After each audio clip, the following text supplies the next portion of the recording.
chapter 10 and 11, the vision of the king of the north and the king of the south.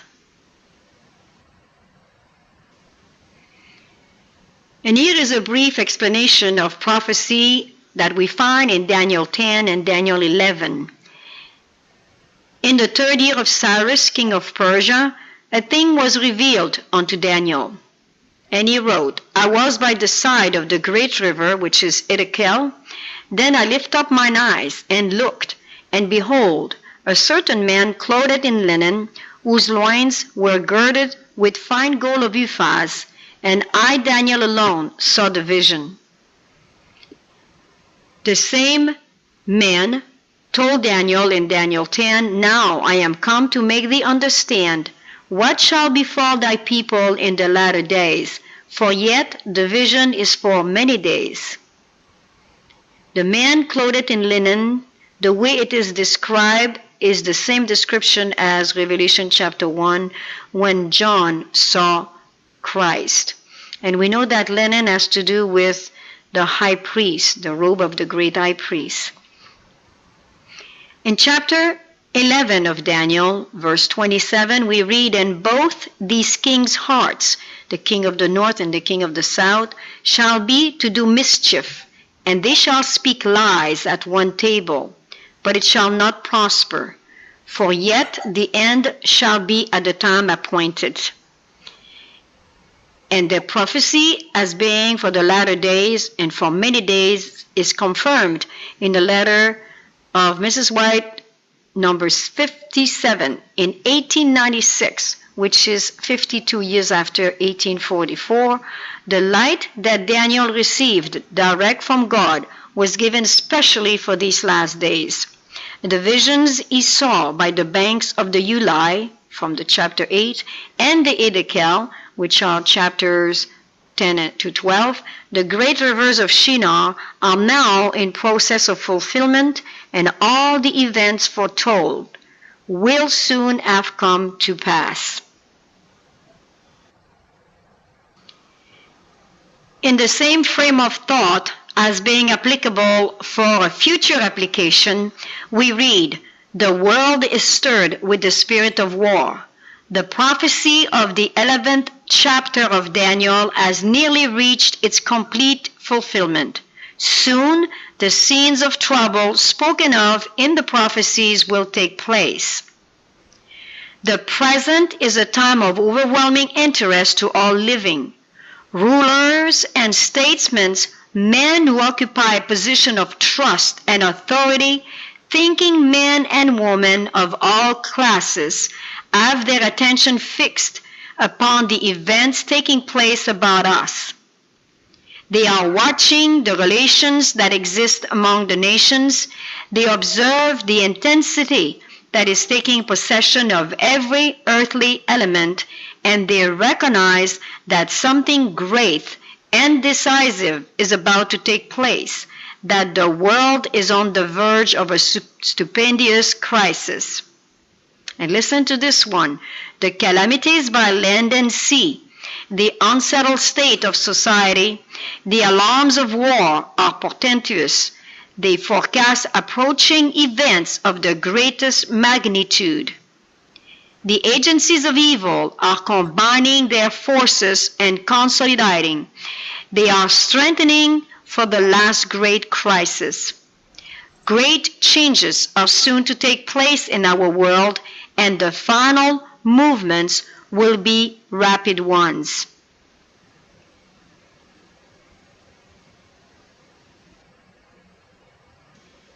Daniel 11, and how to understand the king of the south and the king of the north. In Daniel 11, verses 5 to 14, we are introduced to two titles, the king of the south and the king of the north. And not until we get a correct perspective on these titles in verses 5 to 14 can we apply these same titles with understanding as they apply to the end time and to our own days. In the days of Medo-Persia, Gracia, and pagan Rome, God's people lived in the Holy Land. They were the geographical center of prophetic utterances in Old Testament times. To the south of Israel was Egypt, and to the north was Syria. It is always in reference to God's people that prophecy must be understood. Therefore, the king of the south referred to Egypt to the south, and the king of the north was Syria to the north. Egypt, king of the south, struggled against Syria, king of the north, to become the fourth world empire, which means Babylon, Medo-Persia, Greece, and then they were expecting Egypt to become the fourth world empire. In like manner, the king of the north and the king of the south are struggling today to become the last great world empire at the end of time. And we're talking the New World Order here and the Holy Roman Empire. But neither Egypt nor Syria became the fourth great empire. History proved that it was Rome, rising from the west, which fulfilled the prophecy. And Daniel 11 describes in great details the methods by which Egypt and Syria, and later on Rome, her allies and opponents, fought, made alliances, entered into leagues, intermarried, by intrigue and other ways. They sought to become the fourth great kingdom till it was defeated in 1798. This battle is going on to this day.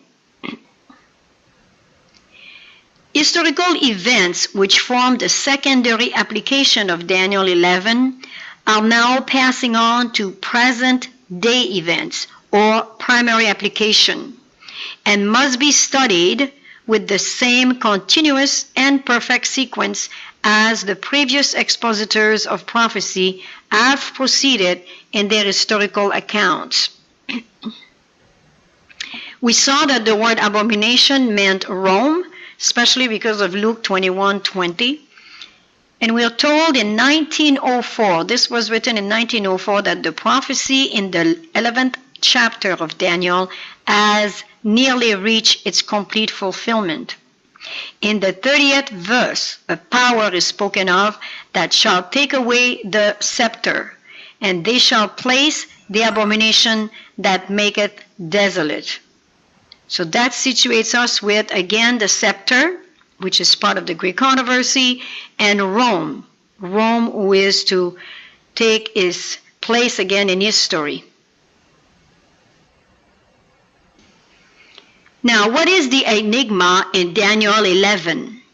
What we're going to be looking at right now is Elam and Iran connection. The king of the north and the king of the south are not the enigma, but the long-lasting biblical conflict between Shem and Abraham descendants till now is the enigma. Thus says the Lord of hosts, behold, I will break the bow of Elam, the chief of their might. In the Bible, the word Elam appears several times from Genesis to the book of Acts 2, verse 9. Elam was one of the sons of Shem, Noah's son. In Genesis 14, a battle is recorded between Abraham, which was of the descendant of Arphaxad, and we saw that earlier in our study. Arphaxad was one of the sons of Shem, and a confederation of king, Chedorlaomer, was listed as the king of Elam, who took part of the battle against Sodom, Gomorrah, and Zoar, and involving Lot. The prophet Daniel was in Shushan in the province of Elam when he had a vision, which we saw in Daniel chapter 8, verse 2. So what is Elam? Elam is an ancient geographical location mentioned in the Bible. Today, it would be mainly in Iran, with a small section in Iraq. Elam is actually the son of Shem, the oldest son, but it's also a geographical location in the Bible. It bordered with the ancient Babylonian Empire, and the actual location of Elam would be today the very northern end of the Persian Gulf and down along the west coast of Iran. One of the main sections of ancient Elam would include Bushehr, which is a province with the capital city of Bushehr. And on a map of the Persian Gulf, Bushehr would be directly across from Kuwait. Right now, Elam, Iran, is a fierce enemy of Israel, and they want to wipe Israel off the map. And literally, a nuclear reactor sits in Elam for the purpose of destroying Israel. And Elam is considered Israel's most dangerous enemy.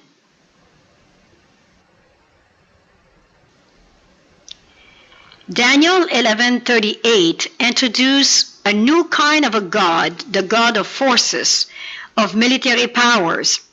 But in his estate shall he honor the God of forces, and a God whom his fathers knew not shall he honor with gold and silver and with precious stones and pleasant things. Seems to be a very materialistic God, isn't it? And now, are we to expect another star war or a war of the fallen stars? Elam, we're told, represents the Arab nations. Ishmael, the son of Abraham through Hagar, by the way she was an Egyptian, was a man of bow and Arab.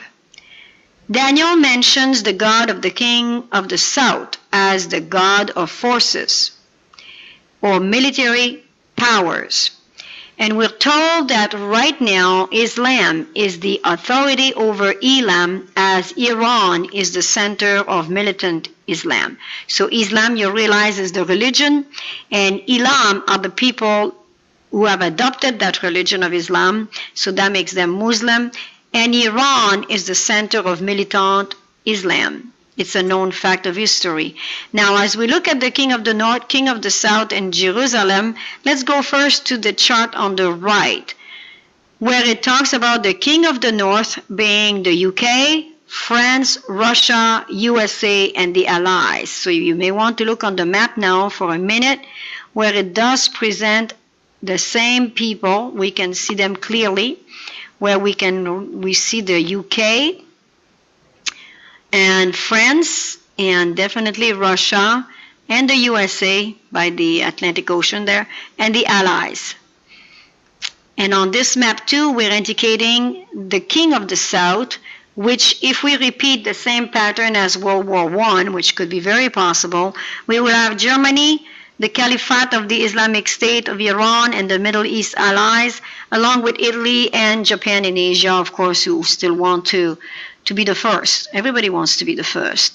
So we see here that the Caliphate, even on the map, it's well indicated. If you look carefully, you will also see not only the king of the north with his allies, but also the king of the south. And that is being Germany, and being the Caliphate of the Islamic State of Iran, and the Middle East allies, and Italy and Japan. So look carefully to those actors, because they will probably come on the scene very, very soon, and we need to be ready.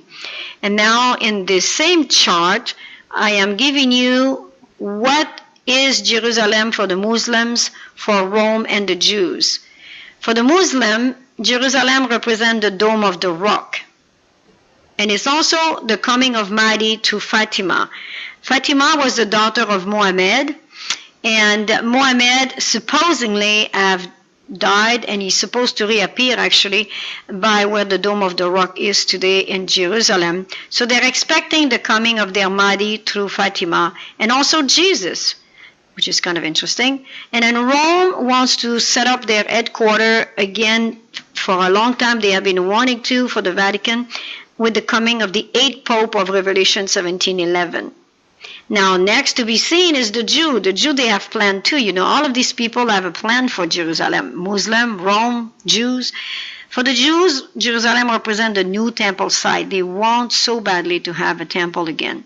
And they're not expecting to just look at this temple. They're expecting actually to offer sacrifice in it, like the old days, because they have never recognized Messiah. So now they're expecting another Messiah, except there is only one problem.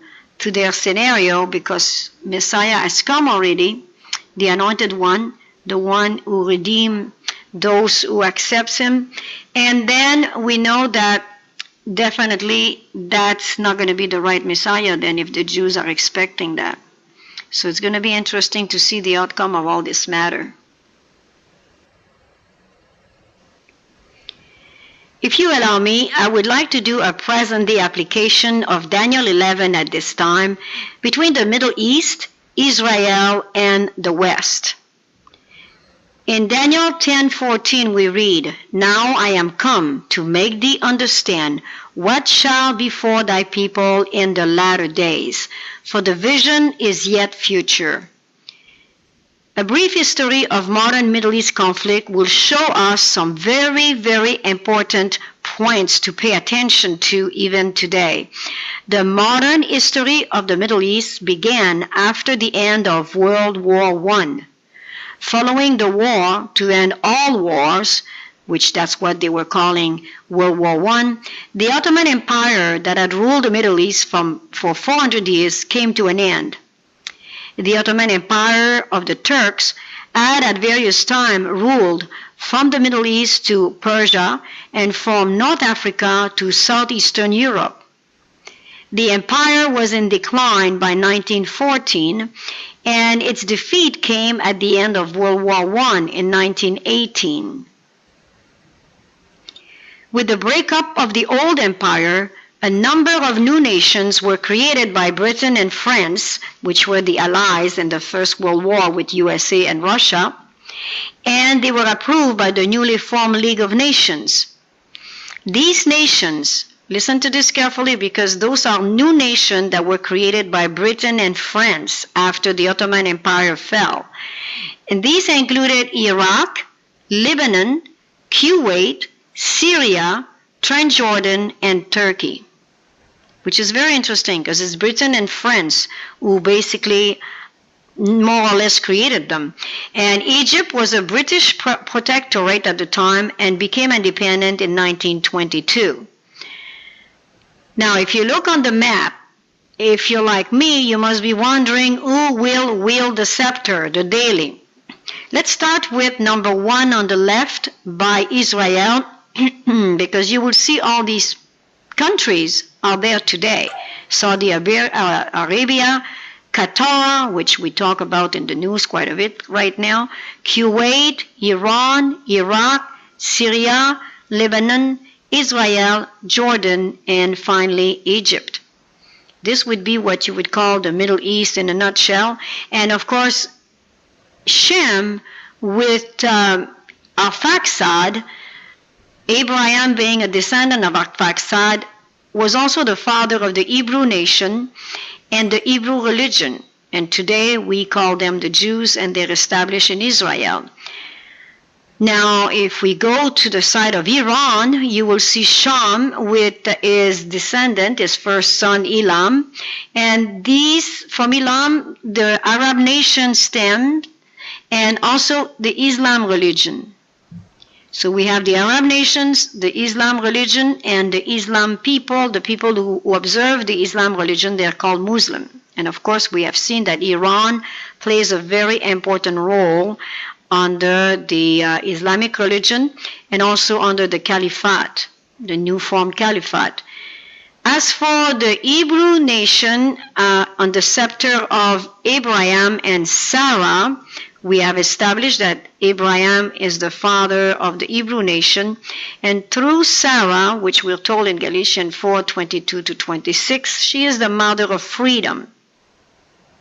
She is basically represented as Jerusalem.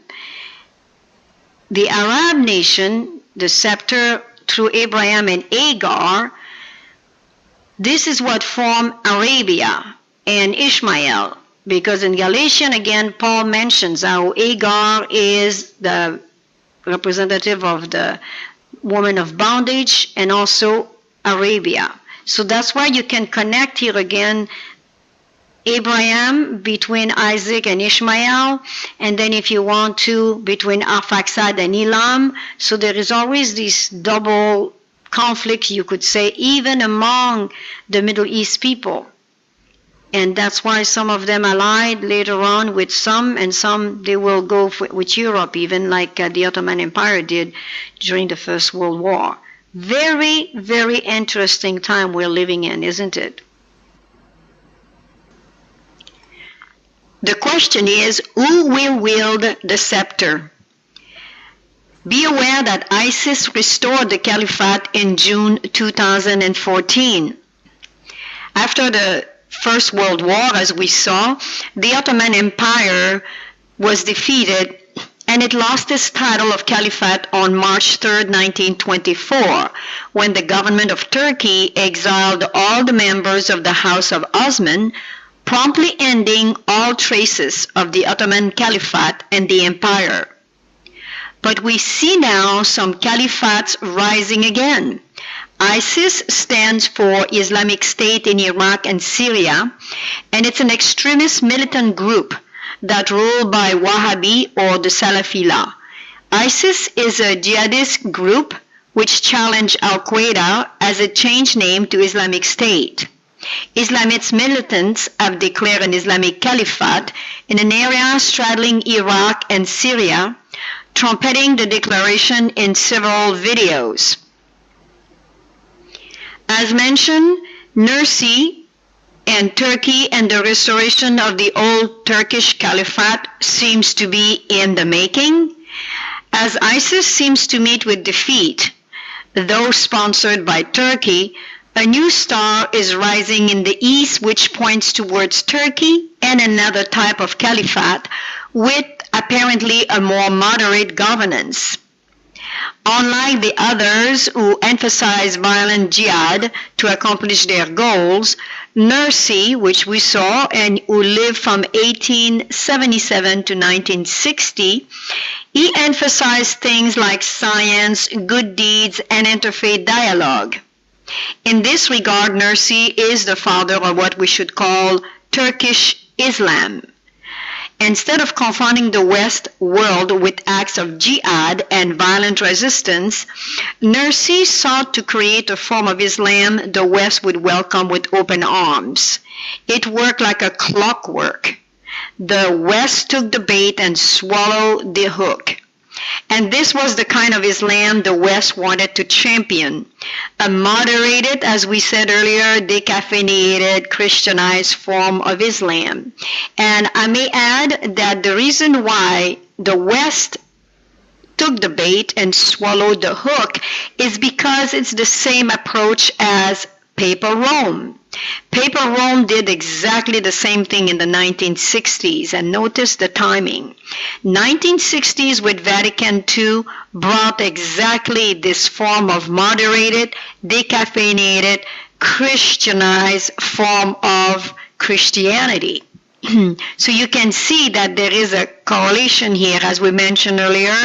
They are definitely major reason to believe that Islam was established by the Papal Rome, and now we know that Papal Rome and Islam are going through the same type of a transformation in order to be more attractive to the Western secularized nation. Taking the baton from Nursi, a highly charismatic imam named Fethullah Gulen, which was born in 1941 and is still alive today, he dramatically now expanded upon all of Nursi Bediüzzaman started. Though preaching a more nationalist message than Nursi, Gulen also preached an Islam intermingled with an emphasis on education, science, charitable acts of kindness and service, and its greatest outreach tool, interfaith dialogue, which is the same as ecumenism in Christianity. So now Islam is more palatable for Christianity because they want to be all of the same truth, same faith. And even Christianity has accepted that Islam with Allah, they believe is the same creator God that we claim in Christianity, the only one, which is Christ our Redeemer. And we know this is not so. And this is basically the theme of Gulen, which has established many schools in the United States and throughout the world. And its purpose is to infiltrate the very arteries of the system of society and government, and to lay in wait until the most opportune time to retake Turkey from the secularists to ultimately reestablish the Turkish-led caliphate. Ironically, Gulen today lives in rural Pennsylvania, as it was mentioned, under the protection of the U.S. government. There are also over 120 charter schools in the USA alone under Gulen organization. It also reminds me of the purpose of Russia, and when it was expressed just before the apparent fall of communism, it was expressed actually by the military school in Russia, where they were to infiltrate the very arteries of capitalism, and when they will not suspect it, they will crush capitalism with their fist. And this is what we see happening under the movement of Gorbachev since 1991. Open your eyes and see. So we have many attackers here of capitalism, which comes from Islam, which comes from Russia. And the question is, who will wield the scepter?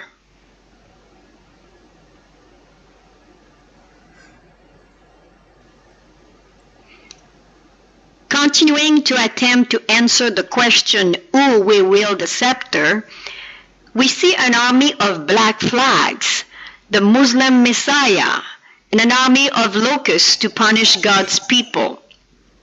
Is Erdogan the new caliph of modern Turkey?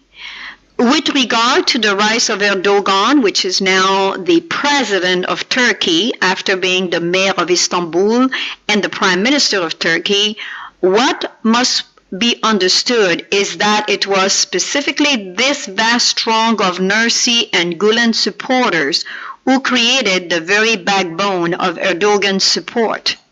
The Gulenists had followed their leader dictates and infiltrated virtually every sphere of society. As recently as 2012, President Obama named Turkey current President Erdogan as one of his top 3 closest friends among world leaders. A quick 5 years later, Erdogan has emerged as one of the most dangerous dictators of our day. Now that Erdogan has attained absolute power over Turkey, the moderate character that he played to win the support of the Western world is no longer needed. His mask has been removed and his true colors revealed. Now he is free to openly threaten European leaders.